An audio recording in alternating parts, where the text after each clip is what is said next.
দিল্লিতে করোনার প্রাদুর্ভাব কাটিয়ে চেনা ছন্দে দুর্গাপুজো করতে চাইছেন উদ্যোক্তারা। তখনই তাদের কপালে চিন্তার ভাঁজ ফেলেছে দিল্লি ডেভেলপমেন্ট অথরিটির নির্দেশিকা। দিল্লিতে বাঙালির দুর্গাপুজো বন্ধ হয়ে যাবার আশঙ্কা। বড়সড় আন্দোলনের পথে হাঁটছে দিল্লির বাঙালিরা।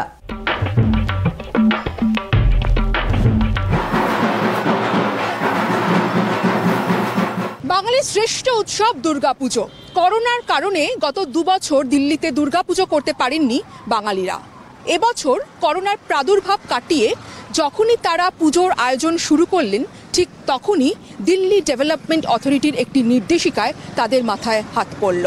দিল্লিতে কেন্দ্রীয় নগরোন্নয়ন মন্ত্রকের অধীনে বেশ কয়েকটি সরকারি পার্ক রয়েছে। সেই সরকারি পার্কগুলোতেই দুর্গাপুজো করে থাকেন দিল্লির বাঙালিরা। এবছর এই কেন্দ্রীয় নগরোন্নয়ন মন্ত্রকের অধীনে থাকা ডিডিএ কর্তৃপক্ষ তারা একটি নির্দেশিকা দিয়েছে। সেই নির্দেশিকায় বলা হয়েছে দুর্গাপুজো করলে পার্কে কোনো রকম রান্নাবান্না বা থালা বাসন ধোয়া যাবে না।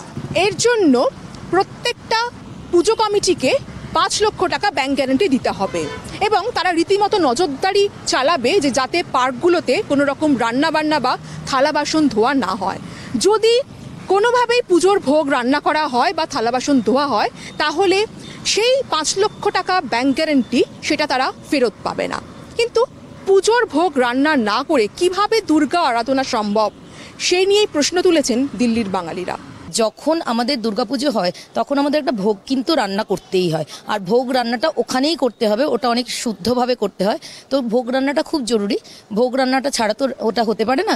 সুতরাং এই ব্যাপারটা আমাদের ভীষণ একটা অবজেকশন আছে। এর জন্য যদি আমাদের আগেও যেতে হয়, অ্যাপিল করতে হয়, নিশ্চয়ই আমরা চেষ্টা করবো সেটা করার জন্য। ভোগ ছাড়া পুজো তো চিন্তাই করা যেতে পারে না। উইদাউট ভোগ তো কোনো পুজোই হবে না। শুধু 5 লক্ষ টাকা ব্যাংক গ্যারান্টি নয়, পুজো উদ্যোক্তারা জানাচ্ছেন যে ডিডিএ কর্তৃপক্ষ তাদের মাথার উপর একটা বিপুল অঙ্কের টাকার বোঝা চাপিয়ে দিয়েছে। কিরকম না, এবার থেকে তারা পার্ক ভাড়া যদি নেয় তাহলে প্রতি বর্গফুট পিছু তাদেরকে 24 টাকা করে দিতে হবে।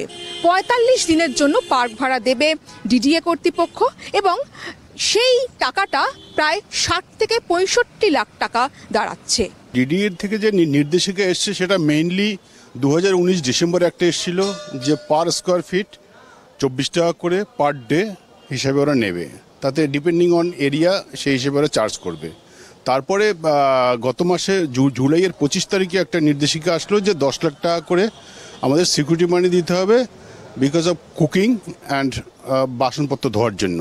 তারপরে 4-5 দিন পরে ওরা একটা নির্দেশিকা আরেকটা পাঠালো যে সিকিউরিটি মানি নেবে না, ওরা 5 লাখ টাকার ব্যাংক গ্যারান্টি নেবে এবং ব্যাংক গ্যারান্টি যদি ওদের রুলস অ্যান্ড রেগুলেশনে কেউ মনে করুন খাবার বানালো বা কেউ ওখানে রান্না করলো বা বাসনপত্র ধুলো, তাহলে ওরা সেই হিসাবে সেটা ডিডাক্টও করতে পারে। সেই ব্যাংক গ্যারান্টি ব্যাংক থেকে ওরা নিয়ে নেবে, সেরকম একটা করেছিল। এইটা খুব বাজে একটা ডিসিশন নিয়েছে। এভাবে তো কোনো পুজো কমিটিই করতে পারবে না, নাইদার রামলীলা, কেন এত ফান্ডিং কেউ দিতে পারবে না। যদি এরকমভাবে আটকানো হয়, আর কত টাকা পুজো হয়, মানে কত টাকা চাঁদা ওঠে, মানুষের কাছ থেকে চেয়ে চিনতে চাঁদা নিয়ে আমরা দুর্গাপুজো করি, সেক্ষেত্রে এতগুলো টাকা আমাদের পক্ষে সম্ভবই নয়।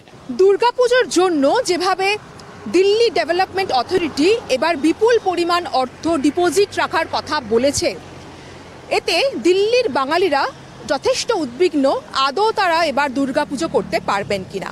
তবে তারা পিছু হটতে রাজি নন। তারা জানিয়েছেন ডিডিএ কর্তৃপক্ষ যদি তাদের সিদ্ধান্ত প্রত্যাহার না করে তাহলে বড়সড় আন্দোলনের হুমকি দিয়েছেন দিল্লির বাঙালিরা। আমরা আর 1 সপ্তাহ দেখবো, 1 সপ্তাহ দেখার পরে যদি সেরকম হয় আমরা আবার যাব মিনিস্টারদের কাছে, আমরা আবার চিঠি লিখবো।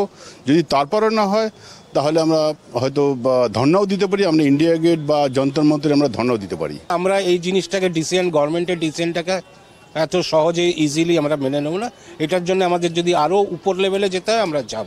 বাংলায় মমতা বন্দ্যোপাধ্যায় সরকার নির্বিঘ্নে দুর্গাপুজো করতে দেয় না, বিজেপির নেতারা আকছার এই অভিযোগ করে থাকেন। যদিও ইউনেস্কো বাংলার দুর্গাপুজোকেই হেরিটেজ সম্মান দিয়েছে, অথচ দেশের রাজধানীতেই নির্বিঘ্নে দুর্গাপুজো করতে পারছেন না এখানকার বাঙালিরা। ক্যামেরায় বরুণ ভান্ডারীর সঙ্গে দেবযানী সরকার, ট্রাইব টিভি, নয়াদিল্লি।